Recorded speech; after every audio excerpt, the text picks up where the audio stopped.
वो था detector classification. सो detector classification basically दो किस्म के हमने वो डिस्कस किए थे, एक इलेक्ट्रिकल था और दूसरा ऑप्टिकल था। इलेक्ट्रिकल ये था कि अगर हमारे पास output of the detector electrical charge देता है, चार्ज मीन के इलेक्ट्रॉन होल पेयर देता है, तो वो बेस करता है इलेक्ट्रिकल डिटेक्टर पे। और वो इलेक्ट्रिकल डिटेक्टर आगे जाकर सैचुरेशन आयन कलेक्शन और मल्टीप्लिकेटिव आयन कलेक्शन, ये हम पढ़ेंगे, इस पे डिपेंड करता है। और जाकर saturation ion collection in gases ionization chamber कहलाता है, या सेमीकंडक्टर जो डिटेक्टर्स हैं वो germanium high purity germanium detector HP, GE या सिलिकॉन लिथियम ड्रिफ्टेड, ये भी हम डिस्कस करेंगे इन डिटेल।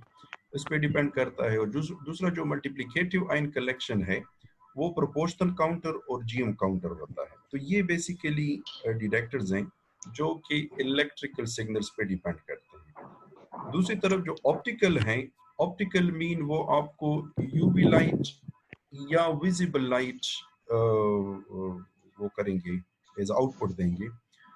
उनमें दो हैं, एक कहलाता है counter based on the light emission and counter based on the image formation. फिर इमेज फॉर्मेशन ये हम पढ़ चुके हैं तकरीबन, bubble chamber, spark chamber, cloud chamber और न्यूक्लियर इमल्शन, जो कि एक्चुअल पाथ ट्रेस होती है उस डिटेक्टर में उस रेडिएशन की जिसमें वो ट्रैवल करता है। जो दूसरा काउंटर लाइट बेस है वो सेंटिलेशन काउंटर और सेरेंकोफ काउंटर कहलाता है। तो ये दो बेसिक डिटेक्टर्स हैं, वो आगे जाकर फिर डिवाइड होते हैं नंबर ऑफ डिटेक्टर्स में, लेकिन बेसिकली ये दो हैं, electrical and optical. Gas field detector, gas field detector सबसे ओल्डेस्ट डिटेक्टर्स में आता है और ऑपरेट किस तरह करता है कि gas field detector operates by utilizing the ionization produced by radiation as it passes through a gas. अगर एक गैस को आप किसी सिलेंडर में इनक्लोज कर दें खास प्रेशर पे, और उसमें दो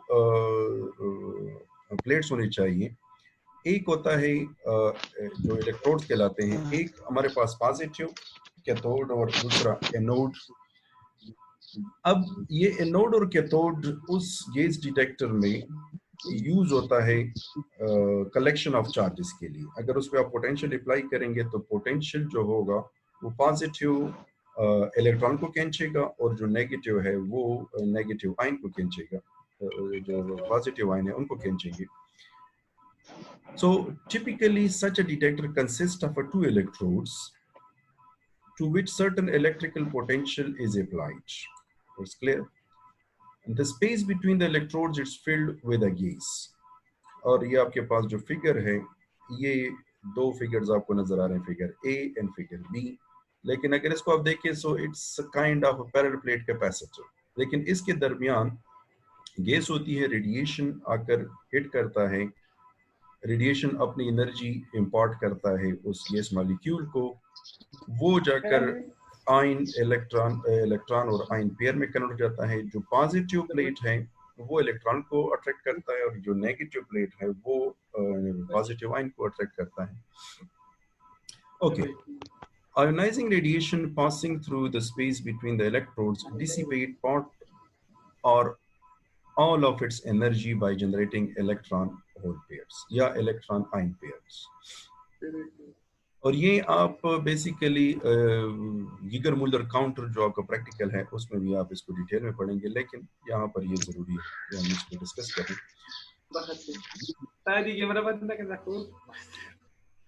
प्लीज दा खबरें बंद कई दा तस तमाम मेजान म्यूट कई बिया बजो टूल म्यूट का मन बिया बतास ता प्रॉब्लम लग गई। Both electrons and ions are charge carriers that move under the influence of the electrical field. Their motion induces a current on the electrodes, which may be measured. Figure 1. Or through appropriate electronics, the charge produced by the radiation may be transformed into a pulse, in which case particles are counted individually. The first type of a detector is called current or integrating chamber. The second type is called a pulse chamber. दो हमारे पास जो figures हैं, एक हमारे पास electrical है, वो जो हमने क्लासिफिकेशन में देखा है, तो जो इलेक्ट्रिकल सिग्नल्स हैं वो बेसिकली इस पे डिपेंड करता है कि जब चार्ज पार्टिकल या कोई रेडिएशन इसमें एंटर होता है वो आयनाइजेशन क्रिएट करता है और हमारे पास आउटपुट में करंट आती है और एम मीटर वो करंट शो करता है। अब ये जो करंट है ये ज्यादा होगा या कम होगा डिपेंड करता है कि वो इनकमिंग रेडिएशन ज्यादा इलेक्ट्रॉन होल पेयर जनरेट कर रहा है या कम कर रहा है। तो जो एम मीटर है वो बेसिकली आपको बताता है कि कितना है, ज्यादा है या कम है, उसकी intensity. This is known as, इसको हम कहते हैं द करंट और इंटीग्रेटिंग चैम्बर। करंट चैम्बर तो क्लियर हो गया कि जी ये एम मीटर है और वो उसको डिटेक्ट करता है। What is meant by the integrating? Integrating का मतलब ये हो जाएगा कि अगर आप इस डिटेक्टर को देखें तो electrodes acts like a parallel plate capacitor, ये कैपेसिटर है। अब मसला ये है कि जब चार्ज आयन या इलेक्ट्रॉन की सूरत में वो एक प्लेट से दूसरे प्लेट की तरफ अगर मूव करेंगे, फॉर एग्जांपल इन बिटवीन कहीं पर मूव करेंगे, तो वो एक टाइम उसको चाहिए होता है कि वो ट्रेवल करे। फॉर एग्जांपल अगर इलेक्ट्रॉन को हम देखें तो वो क्विकली मूव करता है क्योंकि उसका मास कम है, आयन हैवी होता है वो स्लो मूव करता है, दोनों के टाइम में फर्क होता है। अब जब टाइम में फर्क आ गया है तो हमारे पास जो आउटपुट सर्किट है उसको हम इस तरह डिजाइन करेंगे कि हमें कितने वक्त के बाद उन रेडिएशंस को डिटेक्ट करना है। फॉर एग्जांपल अब यहाँ पर एक एग्जांपल आ रही है कि जो इलेक्ट्रॉन है वो बेसिकली अराउंड 1 माइक्रोसेकंड लेता है इस अपने आप को रजिस्टर करने में। तो अगर हम अपने डिटेक्टर को जो काउंटिंग है या जो करंट है उसको इस तरह रखें कि हम टाइम उस पर बाउंड कर लें कि अगर हम 1 मिनट लेट सपोज या 10 सेकेंड उसको दे दें और वो 10 सेकेंड के बाद हम एक काउंट लेते हैं या वो रेडिएशन काउंटिंग लेते हैं, तो ये टाइम बेस हो जाता है जिसको कहते हैं इंटीग्रेटेड। बहुत सारे आयंस आएंगे उस 10 सेकेंड में, वो अपने आप को रजिस्टर करेंगे तो हमारे पास एक पल्स बनेगी या हमारे पास एक काउंट बनेगा। तो ये जो कॉम्बिनेशन है ये कहलाता है इंटीग्रेटिंग चैम्बर जो टाइम बेस करता है। जो सेकंड टाइप है वो कहलाता है पल्स चैम्बर। पल्स चैम्बर का मतलब ये है कि अगर इसको आप देखना चाहते हैं तो इसकी एक पल्स साइड स्पेक्ट्रम बनती है कि वो किस किस्म की होगी। हर रेडिएशन की अपनी एक पल्स होती है, एक शेप होती है। वो शेप जो है वो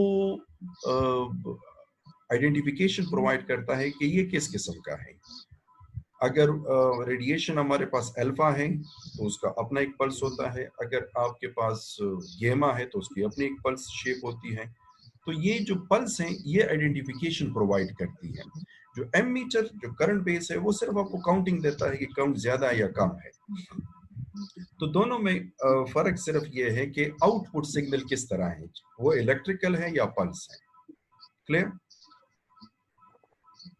okay. Now, for most gases, the average energy required to produce an integrated chamber दोबारा बताएं। इंटीग्रेटेड में ये होता है ना, जिस तरह कि मैंने आपको बताया कि यहाँ पर जो चार्ज क्रिएट हो जाते हैं आयन और इलेक्ट्रॉन, वो ट्रेवल करते हैं रिस्पेक्टिव प्लेट्स की तरफ। आयन जो है वो हेवी होता है, इलेक्ट्रॉन लाइट होता है। तो इलेक्ट्रॉन जल्दी अपने आप को रजिस्टर करवाता है प्लेट पे, लेकिन उसको टाइम दरकार होता है। फॉर एग्जांपल अगर वो इस पोजीशन पे है, इलेक्ट्रॉन यहाँ पर प्रोड्यूस हुआ है, तो वो यहाँ से लेकर यहाँ तक पहुंचने में उसको टाइम दरकार होता है। अब इस टाइम के हिसाब से हम अगर ये चाहें कि एक इलेक्ट्रॉन होल पेयर तो नहीं जनरेट होता है, लाखों जनरेट होते हैं, तो वो लाखों अगर वो ट्रेवल करेंगे तो डेफिनेटली कोई टाइम देना होता है। वो टाइम अगर हम यहाँ पर सर्किट में रखें कि जी हमने, या हम स्टॉप वॉच ले सपोज हाथ में पकड़ लें और हम कहेंगे कि एमीटर से हम रीडिंग तब लेंगे जब 10 सेकंड गुजरेंगे, तो डेफिनेटली जो पहला सेकंड होगा उसमें कम इलेक्ट्रॉन पहुंचे होंगे, तो यहाँ पर जो करंट होगी वो कम होगी। सेकंड में, थर्ड सेकंड में ग्रेजुअली वो बढ़ते जाएंगे। अब अगर आप एग्जैक्टली 10 सेकंड के हिसाब से देख लेंगे तो ये 10 सेकंड आपको एक पल्स, एक करंट देगा एम मीटर में, लेकिन आपने इन सारे चार्जेस को with respect to time integrate कर दिया है। तो अब ये जो जो जो कॉम्बिनेशन है, ये जो डिटेक्टर है, ये कहलाता है इंटीग्रेटिंग सर्किट।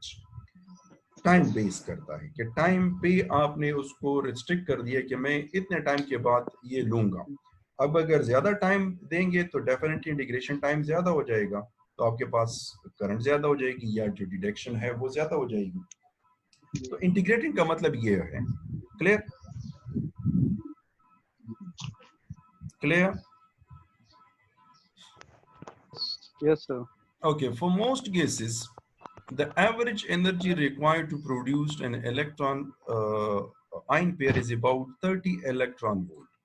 यूजुअली हम जो गैस इस्तेमाल करते हैं इस डिटेक्टर्स में, वो यूजुअली आर्गन होती है, और आर्गन गैस के मॉलिक्यूल को आयोनाइज करने के लिए कम से कम 30 इलेक्ट्रॉन वोल्ट चाहिए होती है एक इलेक्ट्रॉन और आयन पेयर बनाने के लिए।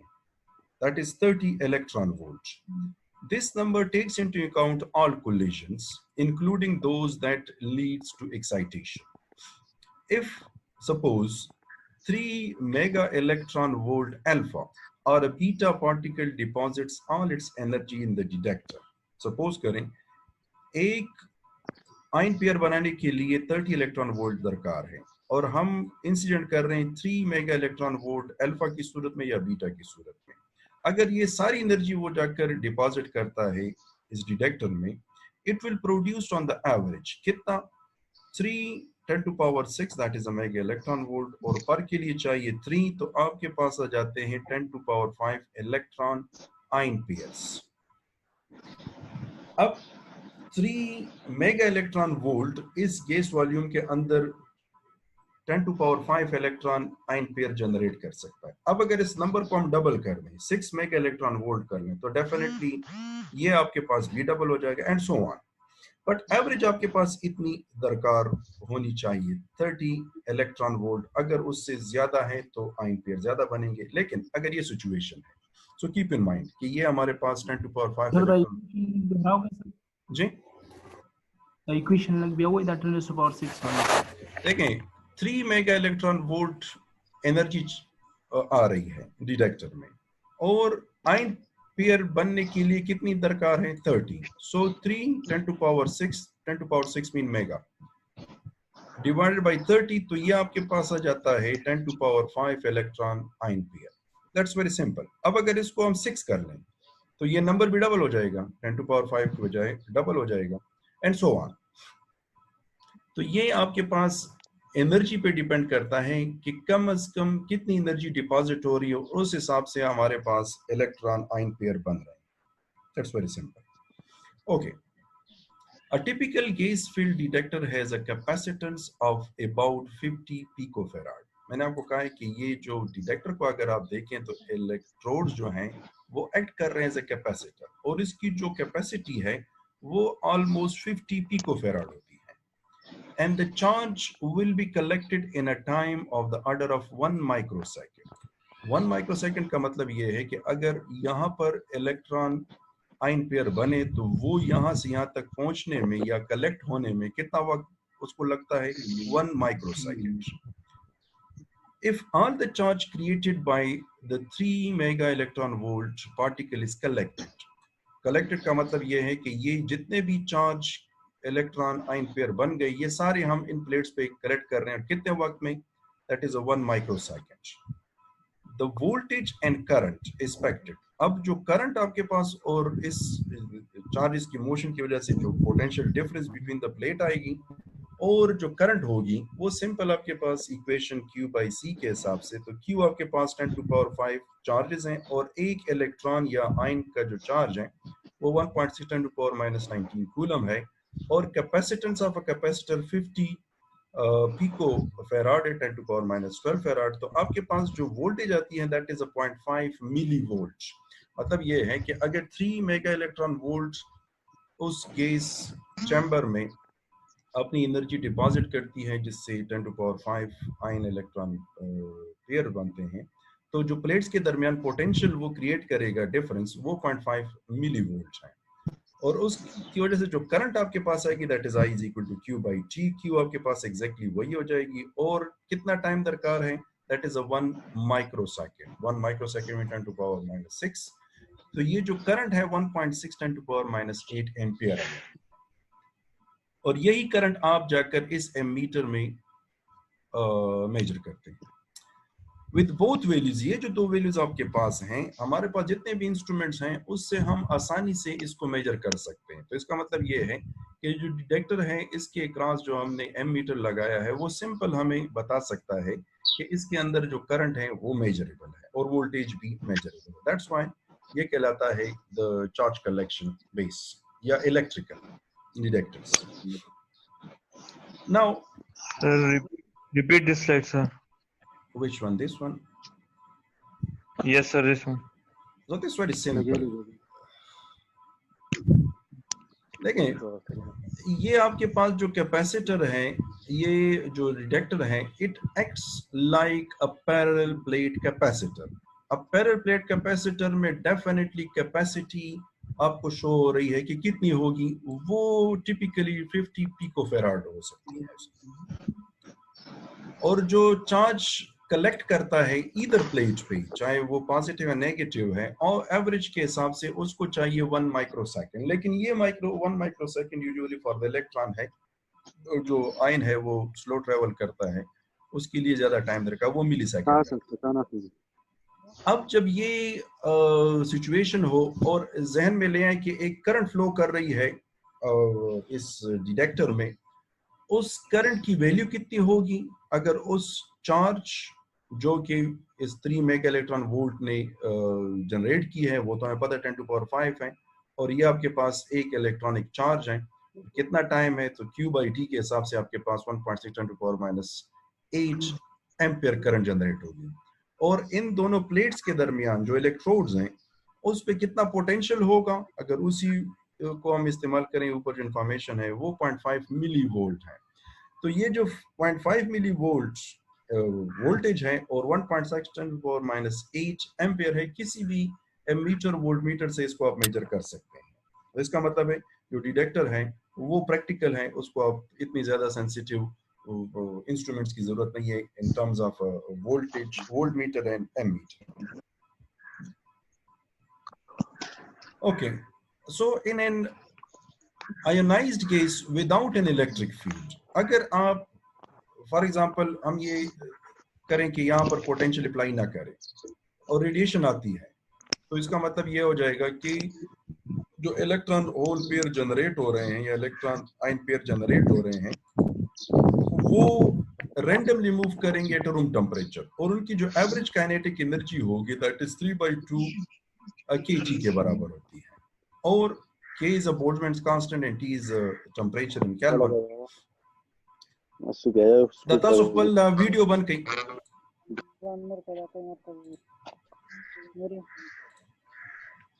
close the video please।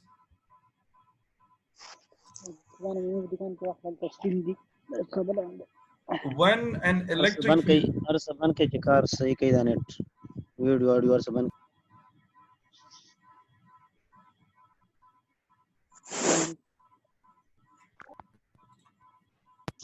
okay, without any electric field,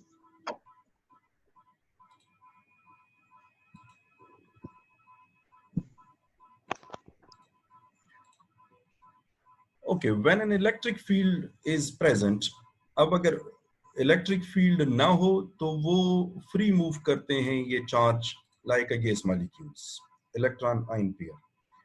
लेकिन अगर आप इलेक्ट्रिक फील्ड अप्लाई करेंगे, both electrons and positive ions acquire a net velocity component along the line of the electric field। अब यहाँ पर जो इलेक्ट्रिक फील्ड आप apply करेंगे तो डेफिनेटली उसकी एक डायरेक्शन होती है, उस डायरेक्शन जो पॉजिटिव आयन है वो उस फील्ड के अलोंग मूव करेंगे और जो इलेक्ट्रॉन है वो इसके अपोजिट मूव करेंगे, लेकिन ट्रैवलिंग स्टार्ट हो जाएगी। Electron moves towards the positive electrode, positive ion towards the negative. This is much clear.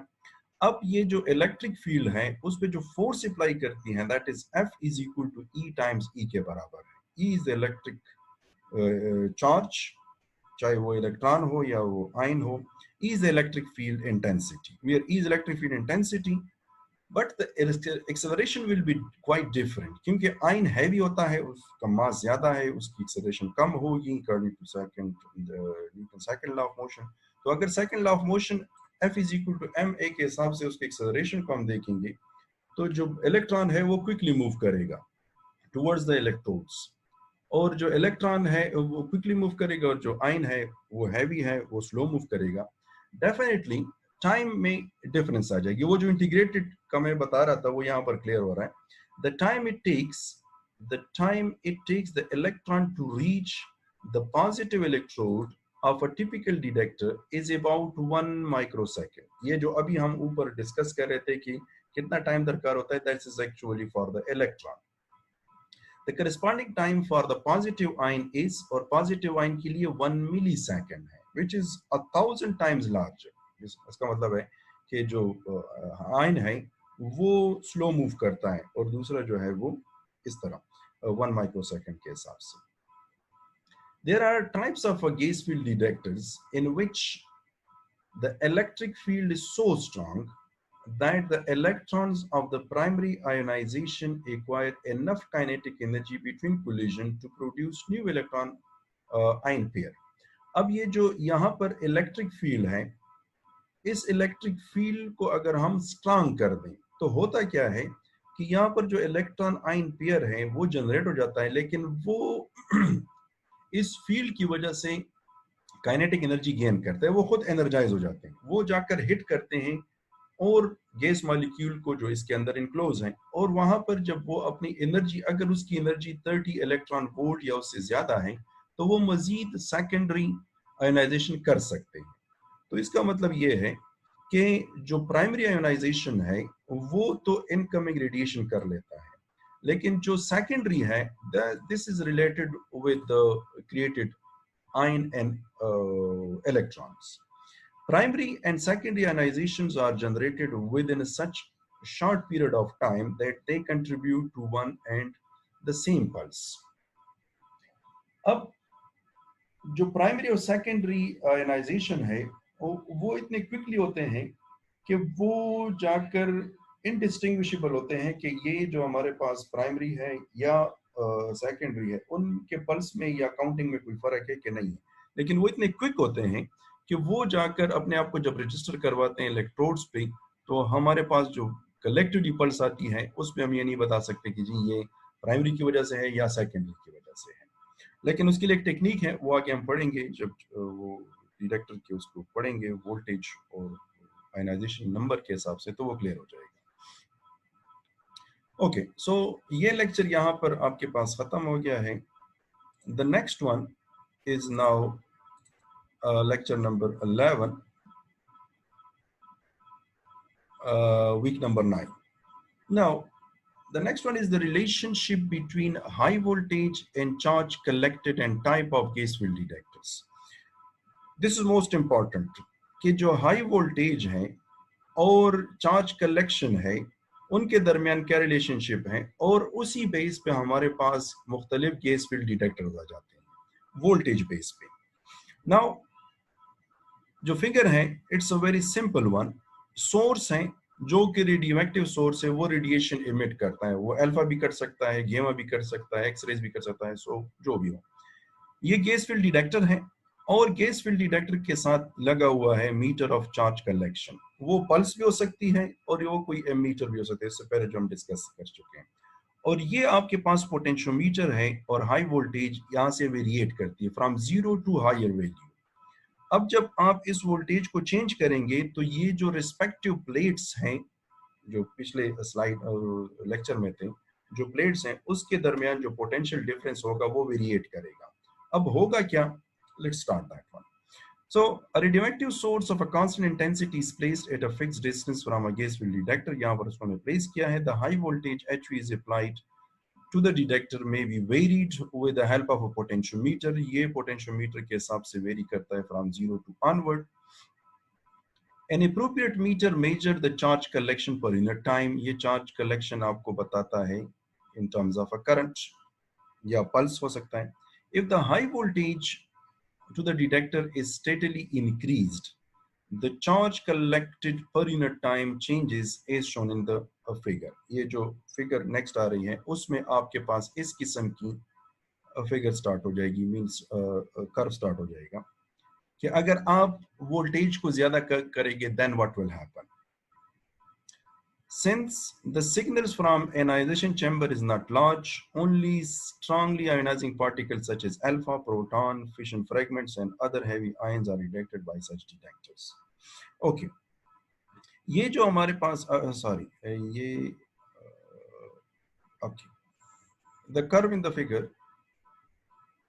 Okay, the curve in the figure is divided into 5 regions. ये जो इस वोल्टेज को वेरिएट करने के बेस पे हमारे पास जो डिवीजन है वो 5 सेक्शंस में इसको हमने डिवाइड किया है. फर्स्ट सेक्शन को देखें या इस ग्राफ को पहले देखें. वाई एक्सिस पे number of ion collected per unit time, ये आयन कलेक्शन है. ये हमारे पास एक्स एक्सिस पे वोल्टेज है 0 से लेकर V1, V2, V3 and V4. इसी बेस पे नंबर फर्स्ट रीजन जिसको हम कहते हैं recombination. The second one is the ionization, region number 2, proportional region 3, GM region means Germuller region 4, and the 5 is continuous discharge. Region 1 क्या होता है, नाम क्लियर शो कर रहे, रिकम्बिनेशन, रिकम्बाइन होती है कि किस वजह से, वोल्टेज की वजह से. So when the voltage is very low, अगर ये वोल्टेज बहुत कम हो, then what will happen? The electric field in the detector is not strong. अब जब ये इलेक्ट्रोड्स ज़हन में ले आए कि पॉजिटिव नेगेटिव इलेक्ट्रोड्स जो हैं उसके दरमियान अगर पोटेंशियल फील्ड कम है, देन व्हाट विल हैपन कि चार्ज जब कोई रेडिएशन जाकर हिट करती है, इलेक्ट्रॉन आयन पेयर जनरेट हो जाता है, तो वो जो इलेक्ट्रोड्स हैं वो इतना ज्यादा स्ट्रॉन्ग इलेक्ट्रिक फील्ड जनरेट नहीं कर रहा है कि वो जाकर उन इलेक्ट्रॉन आयन को अपनी तरफ अट्रैक्ट करें, वीक होती है. तो चांसेस ये हैं कि ये इलेक्ट्रॉन और जो आयन है ये नजदीक होने की वजह से दोबारा रिकम्बाइन कर लेते हैं और गैस दोबारा न्यूट्रलाइज हो जाती है. The electric field in the detector is not strong. Electrons and ion moves with relative slow speed and their recombination rate is high. उनकी जो recombination rate है वो high हो जाती है, तो यहाँ पर जो number of ion collected per unit time है वो reduce हो जाती है. तो ये इसलिए ऊपर भी जाता है and then it can goes back as V increases. अब अगर V को आप